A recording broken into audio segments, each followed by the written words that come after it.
Hello प्यारे बच्चों, स्वागत है आप सभी का हमारे ऑनलाइन क्लास नोटबुक एडुकेट 2.0 में। आज के इस वीडियो में हम देखने वाले हैं कि सोशल साइंस का क्या सिलेबस है, क्या एग्जाम पैटर्न है, कैसे हम स्कोर बेहतर कर सकते हैं और क्या इसके लिए बुक कौन सा इंपॉर्टेंट है। इन सारी चीज़ों के बारे में हम डिस्कस करेंगे आज के इस वीडियो में।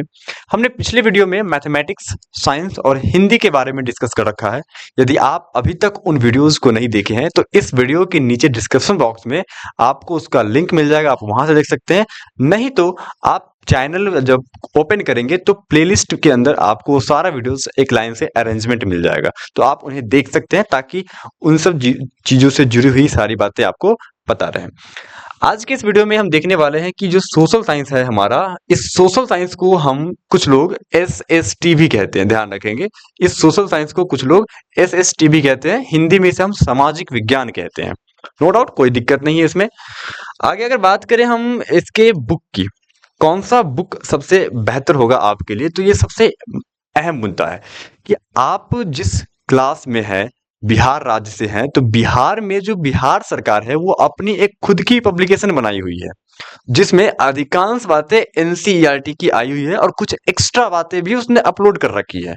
तो आपके लिए बेहतर होगा कि बिहार सरकार ने जो अपने लिए जो बुक बनवाई हुई है उसी बुक को आप फॉलो करें, खास करके SST के लिए, मतलब सोशल साइंस के लिए।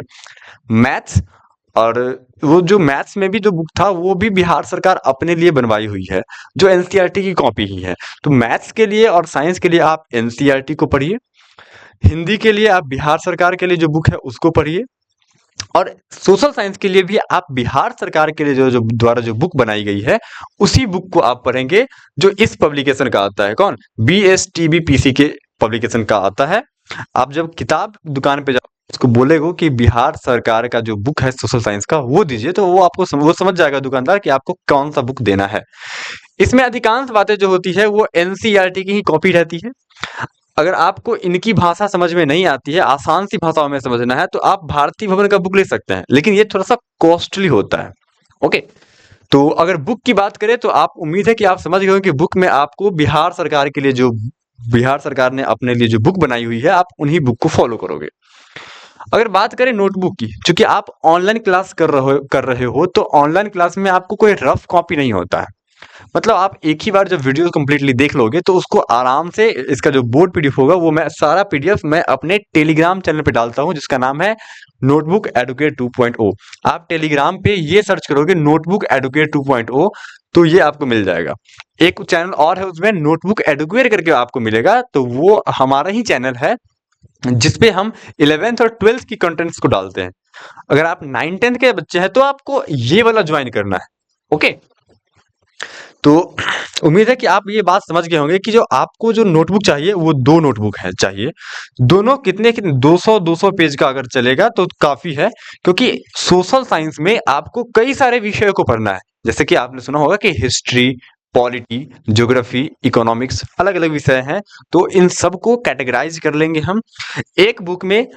एक जो नोटबुक होगा उसमें हम दो सब्जेक्ट को रखेंगे और फिर अगले में दो को रखेंगे। डिजास्टर मैनेजमेंट छोटा सा है तो उसको उसी में किसी में अरेंज कर लेंगे। उम्मीद है कि आप इतना बात समझ गए होंगे। आगे अगर मैं बात करूं कि सोशल साइंस, जिसको हम सामाजिक विज्ञान कहते हैं, इसका जो सिलेबस है उस सिलेबस क्या है, तो सबसे पहली बात कि सोशल साइंस में कई सारे विषयों का समाकलन है। कई सारे विषय जो है आपस में कनेक्टेड है, जैसे history, political science, economics, geography और डिजास्टर मैनेजमेंट, जिसको हम इतिहास, राजनीति शास्त्र, अर्थशास्त्र, भूगोल और आपदा प्रबंधन कहते हैं। आपदा प्रबंधन तो आप समझते ही होंगे। आपदा जैसे कि बाढ़, सुखाड़, भूकंप, सुनामी, ये सब क्या है? आपदा है। तो इन सब चीजों के बारे में आपको सोशल साइंस के अंदर पढ़ना होता है।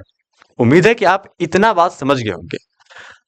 अगर मैं बात करूं इसके आगे, तो हिस्ट्री जो है उसमें आपको कौन कौन से चैप्टर पढ़ने हैं, क्या क्या इंपॉर्टेंट है, उन सारी बातों के बारे में अभी बात करने वाले हैं।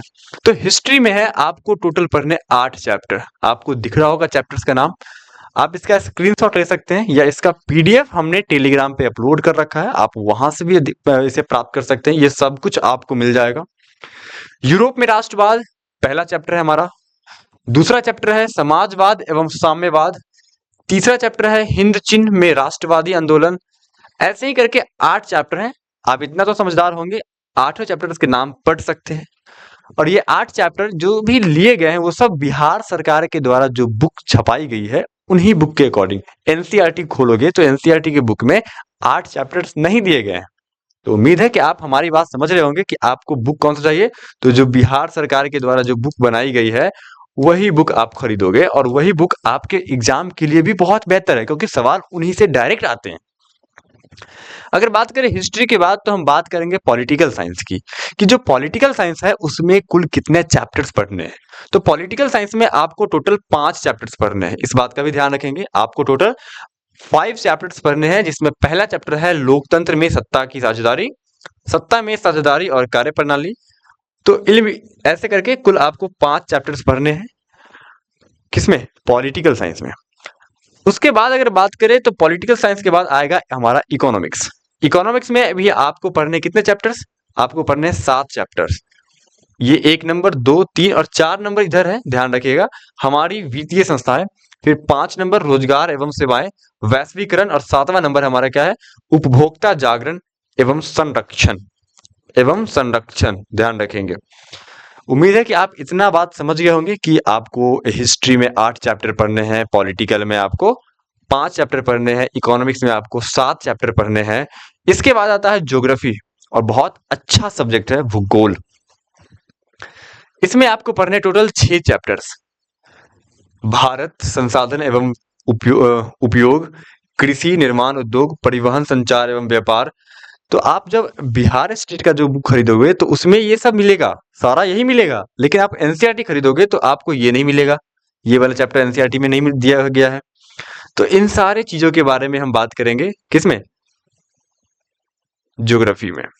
ओके, आगे अगर हम बात करते हैं डिजास्टर मैनेजमेंट में, एक बात ध्यान रखिएगा बच्चे कि ये जो चैप्टर है वो इसमें शामिल नहीं है, वो पीछे वाले का था। तो इसमें टोटल आपको 6 ही चैप्टर पढ़ने हैं, 5 सॉरी, इसमें आपको फिर कितने, 5 चैप्टर ही पढ़ने हैं, ध्यान रखेंगे, है ना। तो ये हमारा हो जाएगा 4 नंबर और ये हो जाएगा हमारा 5 नंबर।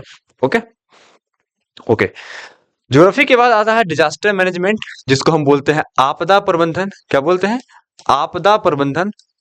और आपदा प्रबंधन का जो कोई स्पेशल किताब नहीं होगा, जो आपका भूगोल का किताब होगा ना, उसी के आखिरी में आपदा प्रबंधन की बात भी दी गई होती है। आपदा प्रबंधन में आपको मुख्यतः ये 4 बातें पढ़नी है। इसमें एक और पर जोड़ दीजिए, सुनामी, है ना, सुनामी। बाढ़ के बारे में पढ़ना है, सुखाड़ के बारे में, भूकंप, चक्रवात और सुनामी के बारे में आपको पढ़ना है। ये हो गई हमारी सिलेबस कि आपको कौन कौन से चैप्टर्स पढ़ने हैं, कौन कौन से सब्जेक्ट के अंदर। तो उम्मीद है कि आप इतना समझ गए होंगे। ओके, अब बात करें आगे हम एग्जाम पैटर्न की। तो इसमें भी साइंस के तरह ही होता है कि आपका जो एसएसटी है वो टोटल 100 मार्क्स का होता है। लेकिन उन 100 मार्क्स में आप ध्यान रखेंगे कि आपको 20 मार्क्स जो होता है, मतलब 20 अंक जो होता है प्रैक्टिकल, और जो थ्योरी होता है जिसको हम सैद्धांतिक कहते हैं, जो आपको बोर्ड में जाके देना होगा, बोर्ड एग्जाम जिसको बोलेंगे, वो आपका 80 मार्क्स का होगा। इसके बारे में मैंने बताया था आपको कि जो कुछ नोटबुक आपको कॉपी तैयार करना होगा और वो जमा करना होगा, वहां पे आप कुछ ओरल टेस्ट होगा और वहां पे भी कुछ क्वेश्चन दिए जाएंगे जिसको आपको सॉल्व करने होंगे। तो कुल मिला के ये 20 अंक के होते हैं। और अगर थ्योरी की बात करें तो ये 80 मार्क्स का होता है। तो आपको जो मैं पढ़ाऊंगा वो इन्हीं थ्योरी के बारे में पढ़ाऊंगा। प्रैक्टिकल में आप वही आपसे पूछा जाएगा जो इन थ्योरी में आपको पढ़ना है। ओके, अगर बात करें हम जो थ्योरी एग्जाम है, तो उस थ्योरी एग्जाम का क्या पैटर्न है। तो सिंपल बात है कि जो एग्जाम है होगा आपका, उसमें जो सबसे पहली बात 2 सेक्शन बनाए गए हैं, ऑब्जेक्टिव और दूसरा क्या है, सब्जेक्टिव। तो आपको यहां पर देखना है टोटल अब 80 मार्क्स को। कितना देखना है, टोटल 80 मार्क्स को। इसमें से जो आपका ऑब्जेक्टिव होगा वो आपको केवल 40 अंकों का होगा। कितने अंकों का, 40 अंकों का। और सब्जेक्टिव भी कितने अंकों का होगा, ये भी 40 अंकों का होगा। अब इन 40 अंकों में लेकिन आपको सवाल मिलेंगे 80। सवाल कितने मिलेंगे, 80। इस बात पर ध्यान रखिएगा। लेकिन आपको इसमें से बनाने कितने हैं, आपको बनाने हैं इसमें से मात्र बनाने हैं आपको 40। 80 सवाल मिलेंगे, आपको बनाने हैं 40। कोई भी 40 बना सकते हैं, जिसमें से एक आकलन के अनुसार, पिछले कुछ सालों के अनुमान के अनुसार, जो आपका हिस्ट्री है, तो हिस्ट्री में आपसे पूछा जाएगा कितने सवाल, 18 सवाल है हिस्ट्री में, कितने, 18। पॉलिटी में भी आपको 18, पॉलिटी मतलब जिसको बोलते हैं पॉलिटिकल साइंस।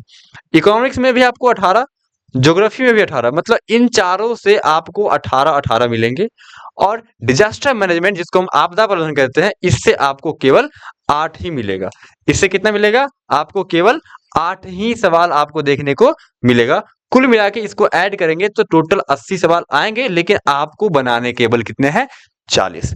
80 में से आपको कितने बनाने हैं, ओनली 40 बनाने हैं। कोई 40, आपको हिस्ट्री का सारा आता है तो आप केवल हिस्ट्री बना के ये दोनों आप बना लोगे तो 36, और इसमें से कोई 4 बना लोगे, कोई दिक्कत नहीं है। इसमें ऐसा कोई रिस्ट्रिक्शन नहीं है कि आपको हिस्ट्री के 8 ही बनाने हैं, पॉलिटी के 8 बनाने हैं, इसके 10 बनाने हैं, ऐसा कुछ भी नहीं। 40 आपको बनाने हैं, आपको जो 40 आ रहा है वो बनाइए, और कोई भी 40 आपको छोड़ दीजिए। अगर आप ज्यादा सवाल बना देते हैं तब भी कोई दिक्कत नहीं है, लेकिन ये बेवकूफी होगा।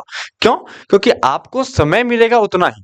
आप ज्यादा सवाल बना दोगे तो आपका जो समय कम हो जाएगा आपको सब्जेक्टिव क्वेश्चन का आंसर लिखने के लिए। अगर आप 40 से ज्यादा बन जाता है, धोखा से मान के चलते हैं कि अगर 5 को ज्यादा बन गया, 45 बन गया, कोई दिक्कत नहीं है, लेकिन आपको ऊपर से लेके 40 तक ही चेक किया, मतलब 40 सवाल जहां पुट जाएंगे वहां उसके बाद चेक नहीं किए जाएंगे, ऐसा सेटिंग किया जाता है सॉफ्टवेयर के अंदर। तो उम्मीद है कि आप इतना समझ गए होंगे कि आपको 80 मिलेंगे, उन 80 में से आपको कोई 40 बनाने हैं, और इन विषयों से इतने इतने ऑब्जेक्टिव लगभग रहते हैं। 1 या 2 अंक आगे पीछे हो सकता है, उससे ज्यादा अंक आगे पीछे नहीं होगा। अगर बात करें सब्जेक्टिव के, अगर अब बात करें सब्जेक्टिव का, तो सब्जेक्टिव में क्या है, सब्जेक्टिव में आपको 2 टाइप के सवाल मिलेंगे, या तो वो शॉर्ट टाइप होगा, नहीं तो वो लॉन्ग टाइप होगा। लेकिन इसमें जो लॉन्ग टाइप होगा वो ध्यान रखेंगे, इसमें जो लॉन्ग टाइप होगा वो केवल 4 अंक का होगा, और शॉर्ट टाइप इसमें भी 2 अंक का होगा। लेकिन साइंस में 5 अंक का था, लेकिन फिजिक्स का एक सवाल 6 अंक का था। इसमें शॉर्ट 2 अंकों वाला होगा और लॉन्ग कितने अंकों का होगा, 4 अंकों का। सिंपल सिंपल बात है। हिस्ट्री का वेटेज ज्यादा है, ध्यान रखिएगा, क्योंकि हिस्ट्री में इधर ऑब्जेक्टिव में तो सेम वेटेज है, लेकिन यहां आपको 6 सवाल मिलेंगे, ध्यान रखिएगा, और उन 6 में आपको बनाने कितने हैं, केवल 3। 6 में कितने बनाने हैं आपको, केवल 3। इस बात को ध्यान रखेंगे। ओके, इधर आगे अगर मैं बात करूं तो इधर 2 सवाल आपको बनाने हैं, किसमें, पॉलिटी में, और 2 सवाल में आपको मिलेंगे कितने, 4 सवाल मिलेंगे आपको, उसमें से बनाने कितने हैं, 2। आगे अगर बात करें इकोनॉमिक्स का, तो इकोनॉमिक्स में आपको भी 2 बनाने हैं, 4। मतलब यूं समझ लीजिए कि आपको केवल हिस्ट्री पर विशेष ध्यान देना है। हिस्ट्री में 6 सवाल मिलेंगे, 3 बनाने हैं, और बाकी सब में 4 सवाल मिलेंगे, 2 बनाने हैं। और ज्योग्राफी में भी ध्यान रखेंगे, ज्योग्राफी में भी आपको 6 सवाल दिए जाएंगे, आपको 3 बनाने हैं। तो आप टोटल सवाल अगर काउंट करते हैं तो कितने हो जाएंगे, 3 और 2 5, 2 7, 7 10 और 2 12, तो 12 सवाल, और सारे सारे कितने अंकों के, 2 अंकों, तो टोटल कितने हो गए, 24 मार्क्स। इधर आगे अगर मैं इधर बात करूं तो आपको सब 4 अंकों के हैं, और सब में से आपको एक एक बनाना है, और सब में आपको 2 दिया जाएगा। तो 4 इधर हो गए, तो 4 गुने 4 कितना हो जाएगा, 16। तो 24 और 16 कुल मिला के कितना जाएगा, 40। तो ये आपका 40 नंबर कंप्लीट हो जाएगा। उम्मीद है कि आपको ये बात पूरा समझ में आ गया होगा। हिस्ट्री और ज्योग्राफी का वेटेज ज्यादा है सब्जेक्टिव सवालों में। 6 सवाल इसमें मिलेंगे, आपको 3 बनाना है। बाकी पॉलिटी और इकोनॉमिक्स और डिजास्टर मैनेजमेंट में 4 सवाल मिलेंगे, 2 बनाने हैं। ठीक है, तो पूरा सिलेबस आप पढ़ोगे तो सिलेबस इसमें काफी बड़ा है, क्योंकि सारे विषय पढ़ोगे तब आपको इतने अंक आएंगे। तो इसीलिए इस सोशल साइंस को बहुत गंभीरता से पढ़ना है, हर दिन पढ़ना है, हर दिन आपको रिवीजन करना है, तब जाके आप बेहतर करोगे। ओके, मैं एग्जाम पैटर्न तो आपको समझा दिया। अब अगर बात करें कि एग्जाम पैटर्न के बाद कि कैसे स्कोर बेहतर होगा, ये सबसे बड़ी मुद्दा है। तो जैसा कि आपको मैं पहले पिछले वीडियोस में भी बताया कि स्कोर बड़ा करने का बस एक ही उपाय है, पहले तो पूरा सिलेबस पढ़िए। फर्स्ट थिंग इज दैट आपको पूरा सिलेबस पढ़ना होगा, और दूसरी बात यह कि आपको रिवीजन करना ही पड़ेगा, नहीं तो आप भूल जाओगे। पढ़ तो लोगे लेकिन भूल जाओगे। क्यों, क्योंकि आप रिवीजन नहीं करोगे। इसीलिए पढ़ने के बाद रिवीजन करना भी जरूरी है। ऐसा ना हो कि आपको 15 फरवरी के आसपास एग्जाम होगा तो एग्जाम समय तक आपका सिलेबस ही खत्म हो, तो ये भी गलत बात है। आपको रिवीजन करने के लिए प्रॉपर 2 महीने 2.5 महीने का समय चाहिए।